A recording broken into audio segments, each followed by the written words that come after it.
Hey yo, welcome to Books That Built Me, the podcast where mindset meets style and every page leads to transformation. I am your host, and Taja Shabril Amore, mindset and style coach, guiding you through the books that shape my confidence and refine my image and rebuild how I show up in the world. So, in each episode, we uncover the wisdom between the lines and how it lives in our closets, in our thoughts, and our decisions. This is coaching talk and not just book talk from women becoming more of who they were always meant to be. Let's get into it. The Power of the Subconscious Mind. That's the book for today. That's the book that built me. And the title we're going to get into is You're Already Becoming Her. This is so true. I was studying downtown at Cleveland State University, and our professor, Dr. Burrell, she kept making myself rewrite. We had to workshop and share what we had did for one of our essays, and I got some feedback, and I'm like, okay, well, I'm already doing this sheet here, so I'm just going to stick with that one. And I had no idea that that was going to lead into such a prominent role as to who it was that I was becoming, who I was to become. Because I suppose at some points you just don't really know. So this particular book I was so happy to read because the subconscious mind was really about having two different minds. The conscious mind is where you're really focusing at every day. It's like you wake up, you brush your teeth, you eat your breakfast, you meditate. But that meditative state, that hypnosis, the things that you really secretly suppress in your hypnotic state of going underneath that type of hypnosis, that's where your subconscious power lies. And it's usually when you're in a really deep and relaxed state. So usually subconsciously, that's really not about brushing your teeth. It's not about kind of sort of doing the mundane everyday task. That's conscious. That's what you do. Okay, comb my hair, brush my teeth. That's a conscious thought that you have to do.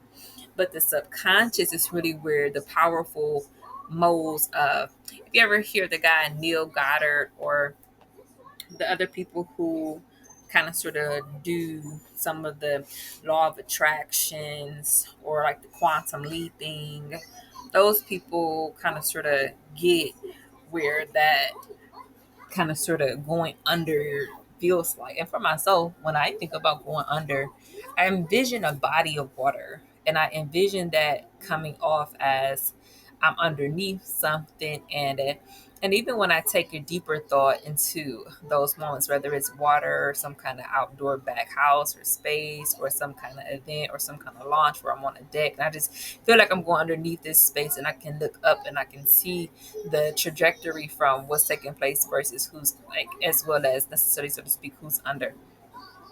And other times when I'm in this hypnosis state, as well as I have undergone hypnosis, and actually I enjoyed it rather thoroughly.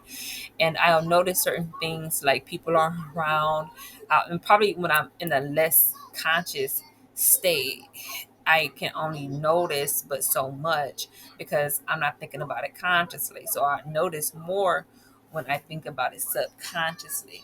So that means I can notice the color of feet that are not always the same flesh colored skin tone, or it can be, but that's what the deception is and lies. It kind of sort of has a certain different vibe, but you can only see it in that hypnotic state.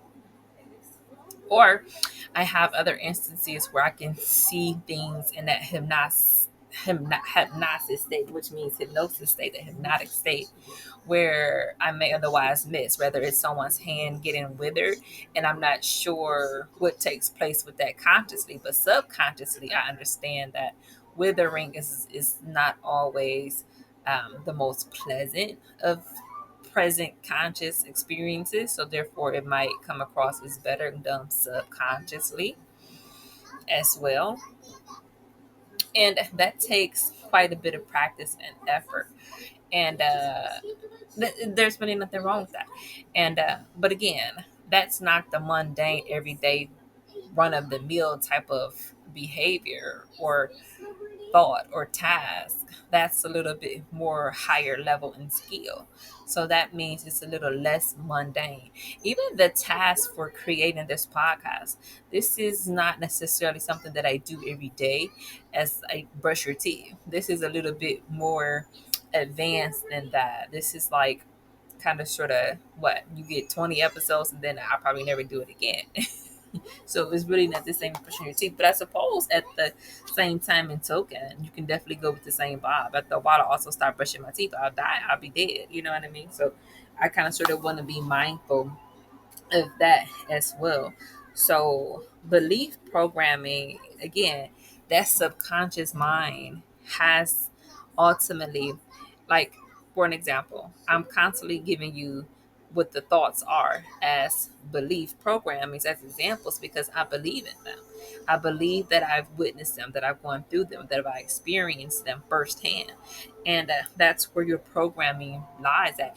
Computer programming is so run by guys and boys that it's almost considered like taboo or abnormal for a girl to practice being in those particular coding and programming type of programs. And that's sad. And then the fact that we're always so quick as the very first thing is not to be a female, but necessarily the dude. It's always the guy is your first thought that you go to. And I always thought that was extremely sad. And nonetheless, that's the same thing. Girls are not really allowed to have programming that makes them feel any type of beliefs.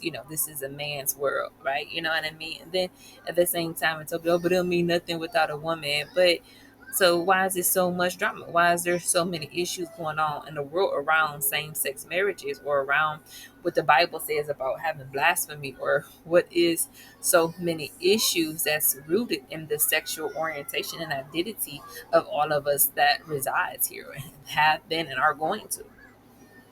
And then we have to look back on our inner beauty subconsciously as well. It's an inner beauty there that we wish to protect and provide. Now, for myself, I kind of feel like that's a little bit more subconscious than it is conscious. I mean, you can understand it consciously. You brush your teeth to maintain your beauty or to prevent your beauty from fading, which is ultimately a really good thing. And so that's how you build your habits. And even we can build subconscious habits too. We can have the subconscious mind guide us on a daily basis so we excel. And that's a really beautiful habit to have. Speaking of inner beauty. So why not really find the ways that really help us resonate with our inner beauty? Especially when you're trying to become the woman that you're meant to be.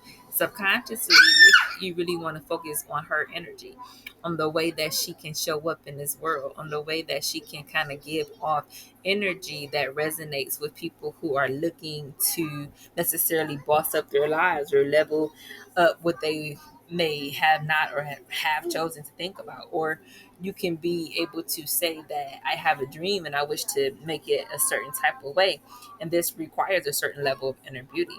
Or your belief programming, this because the power of the subconscious mind was something that you had to deal with affirmations. And I totally rated this a really high book because I really enjoyed that type of affirming type of idea. This is probably one of the second books so far that I dealt with just strictly dealing with affirmations.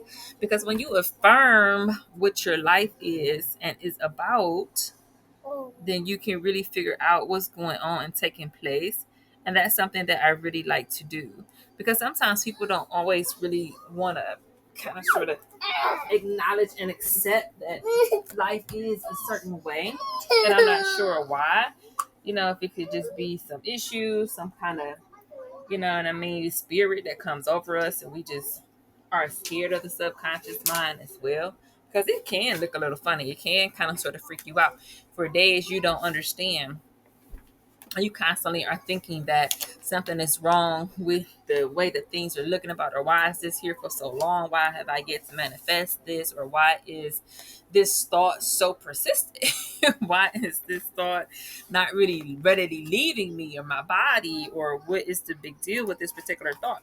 And the fact that our body is a temple and that sometimes you can really overwork it and feel so overwhelmed by it, and the fact that sometimes it can feel like people enjoy this type of idea and mindset, it really does do something when you're already becoming her, because you can kind of sort of feel that her energy in her body is a temple. So why is this necessarily something that's considered a good thing? So we have to really take the time out to reset. And the fact that resetting now has really become the thing that has taken off is really a good sign And it's really just as simple as pulling out your phone and having a moment to time what's taking place, and then you stop it. You can either pause it or move forward, or you can reset it and then move on to something else. So, of course, resetting has been necessarily one of the reasons that has helped us move forward. And I'm guessing that's probably why it has become as useful in this generation as it is. I don't really want to say as popular as it is, but necessarily as catchy as necessarily what we've been seeing.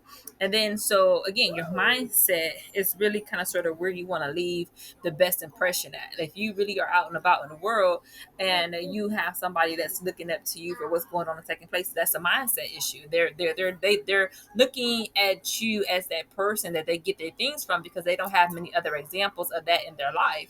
And sometimes that's extremely sad, because that's quite a heavy weight. They always say heavy is the head who wears the crown. And I never forget that. I mean, when you're dealing with Prime Court myself, which I was on for 2008, and I always thought, like, well, you know what I mean? When I look back on these ideas in hindsight, yeah, this is so true, because you have so many people in your class and people are looking at you that they want to figure out what's going on taking place. So they want you to lead. That's why they're looking for you and voting for you. And that's why you won, because you are considered the person who took out the time to do that and to do those things. So therefore, it's really a moment where you come into and receive your own thought process as the leader. And sometimes that's even where I get the reset vibes from, that has been so trendy. And I hate to call it trends, because trends are so watered down, but the reset button is so rooted in values. And I personally believe that's why it has taken off the way that it did. And so that, because it's really authentic, it's a really honest way to express yourself. And again, it speaks to why the head is so heavy, and the crown that is on it only weighs it down even further. So therefore, which is not always a bad thing, because you can therefore kind of build up your muscle tone, your muscle mass, and things of that nature, because you're constantly working it out and having to readjust yourself to make sure that your posture is able to stand up as strong as needed and possible, to actually withdraw and endure, and with kind of sort of keep that posture where it is and maintain the balance of your crown. So it therefore, it's like a iron that sharpens your craft and your iron constantly, and that's ultimately a positive example and thing to do. So therefore, it's probably why oftentimes, if you look back, it's more successful. Remember the example that I gave you about T Essence. T Essence was in high school one day, and you know what I mean. She just didn't want to speak to me for, I don't know. She well, whatever reason, there was a moment, and she was upset because I said something to Deanna about something I think that T Essence was up to, or some kind of behavior or something like that, and she didn't like that. So I guess I was supposed to have lied to made her feel more in comfort. But then why? If I'm sincerely having a conversation with someone, why do I need to make myself less than in order for you to feel better about yourself? You know what I mean? But those were the type of games that these women were choosing to play. And then, lo and behold, all of a sudden, TS is married. And then all of a sudden, we're supposed to hang out and whatever else. And then all of a sudden, it's like, now you're nowhere to be found. You know what I mean? Like, so you really want to be mindful of the energy that you put out. Because when you really think about it, it's not always about being what's best for somebody else. Your inner beauty has to do with you. And as I say, you're never supposed to dull your shine and sparkle in order to please somebody else. That's a no-no. You don't do that. And real friends won't even make you feel as though that's an option to consider in order for them to even feel like they're getting something that they wanted, which was to be able to go to Prime or to experience Prime. But if that's the example that you set, it's negative. So a leader has to lead by example. And that's usually one that is considered positive. And that's why they have the crown. You know what I mean? So you can't have the mindset to make somebody else do something. The other lady, I just saw you. You're such a beautiful soul. Thank you so much. You brought me up my Suzanne, my baby. And so she's definitely on point, because you can let other women be on and not take away from your own crown. That's exactly the type of ideal female that we were lacking, so much so to the point where I felt like as though I wanted to bore another child that was female, so that I can feel as though I've given aid to a world who was in lack of females with heart.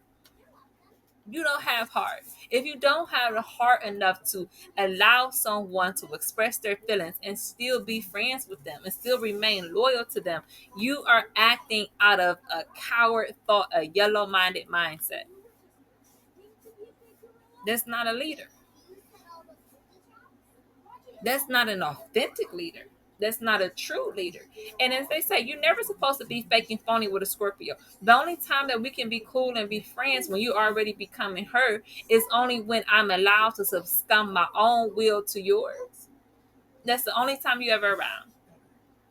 So you can gossip and talk about somebody else as soon as they walk away. That's really the whole ultimate point. So yeah, you're too focused on the negatives to even focus on what the real and true joy is of going to prom, which is allowing someone to experience and express your beauty, experience your beauty, not hold it off. And what's sad now, she's gotten really big. The beauty is just slowly squandering away. So you're already becoming her. In that sense, that the woman that you were trying to do, whether good or bad, they're each are manifesting. And of course, the power of the subconscious mind is going to have it no other way.